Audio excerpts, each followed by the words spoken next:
the Greek philosopher Aristotle, 384 to 322 BC, made significant and lasting contributions to nearly every aspect of human knowledge, from logic to biology to ethics and aesthetics.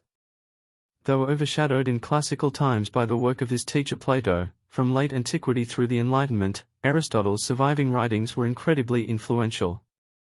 In Arabic philosophy, he was known simply as the first teacher; in the West, he was the philosopher. Aristotle was born in 384 BC in Stagira in northern Greece. Both of his parents were members of traditional medical families, and his father, Nicomachus, served as court physician to King Amyntas III of Macedonia. His parents died while he was young, and he was likely raised at his family's home in Stagira. At age 17, he was sent to Athens to enroll in Plato's academy. He spent 20 years as a student and teacher at the school, emerging with both a great respect and a good deal of criticism for his teacher's theories. Plato's own later writings, in which he softened some earlier positions, likely bear the mark of repeated discussions with his most gifted student. Did you know? Aristotle's surviving works were likely meant as lecture notes rather than literature, and his now-lost writings were apparently of much better quality.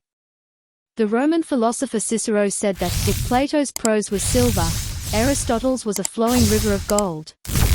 When Plato died in 347, control of the academy passed to his nephew Speusippus. Aristotle left Athens soon after, though it is not clear whether frustrations at the academy or political difficulties due to his family's Macedonian connections hastened his exit. He spent 5 years on the coast of Asia Minor as a guest of former students at Assos and Lesbos. It was here that he undertook his pioneering research into marine biology and married his wife Pythias, with whom he had his only daughter, also named Pythias. In 342 Aristotle was summoned to Macedonia by King Philip II to tutor his son, the future Alexander the Great, a meeting of great historical figures that, in the words of one modern commentator, made remarkably little impact on either of them. Aristotle and the Lyceum. Aristotle returned to Athens in 335 BC. As an alien, he couldn't own property, so he rented space in the Lyceum, a former wrestling school outside the city. Like Plato's academy, the Lyceum attracted students from throughout the Greek world and developed a curriculum centered on its founder's teachings.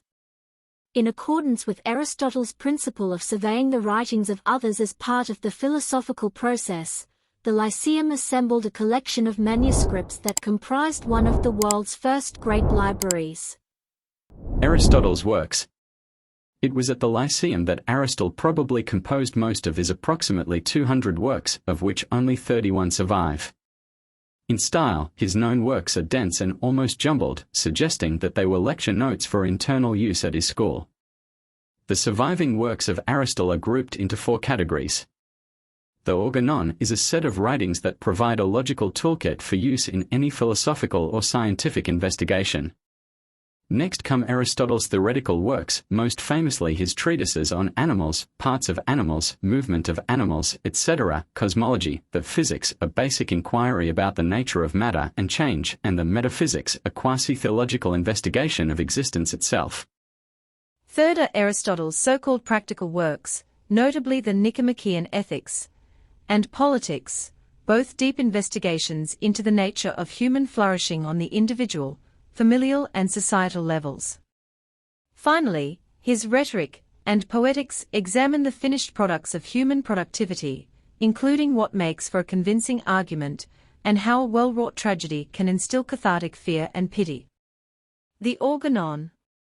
The Organon, Latin for instrument, is a series of Aristotle's works on logic, what he himself would call analytics, put together around 40 BC by Andronicus of Rhodes and his followers. The set of 6 books includes categories on interpretation, prior analytics, posterior analytics, topics, and on sophistical refutations. The Organon contains Aristotle's work on syllogisms, from the Greek syllogismos, or conclusions, a form of reasoning in which a conclusion is drawn from 2 assumed premises. For example, all men are mortal, all Greeks are men, therefore all Greeks are mortal. Metaphysics. Aristotle's Metaphysics, written quite literally after his Physics, studies the nature of existence. He called metaphysics the first philosophy, or wisdom. His primary area of focus was being qua being, which examined what can be said about being based on what it is, not because of any particular qualities it may have. In Metaphysics, Aristotle also muses on causation, form, matter, and even a logic-based argument for the existence of God. Rhetoric. To Aristotle, rhetoric is the faculty of observing in any given case the available means of persuasion. He identified three main methods of rhetoric: ethos, ethics, pathos, emotional, and logos, logic. He also broke rhetoric into types of speeches: epideictic, ceremonial, forensic, judicial, and deliberative, where the audience is required to reach a verdict. His groundbreaking work in this field earned him the nickname, the father of rhetoric. Poetics. Aristotle's Poetics was composed around 330 BC and is the earliest extant work of dramatic theory. It is often interpreted as a rebuttal to his teacher Plato's argument that poetry is morally suspect and should therefore be expunged from a perfect society. Aristotle takes a different approach, analyzing the purpose of poetry. He argues that creative endeavors like poetry and theater provides catharsis, or the beneficial purging of emotions through art. Aristotle's death and legacy. After the death of Alexander the Great in 323 BC, anti-Macedonian sentiment again forced Aristotle to flee Athens. He died a little north of the city in 322, of a digestive complaint. He asked to be buried next to his wife, who had died some years before. In his last years he had a relationship with his slave Herpulus, who bore him Nicomachus, the son for whom his great ethical treatise is named. Aristotle's favored students took over the Lyceum, but within a few decades the school's influence had faded in comparison to the rival academy. For several generations Aristotle's works were all but forgotten. The historian Strabo says they were stored for centuries in a moldy cellar in Asia Minor before their rediscovery in the 1st century BC, though it is unlikely that these were the only copies. In 30 BC, Andronicus of Rhodes grouped and edited Aristotle's remaining works in what became the basis for all later editions.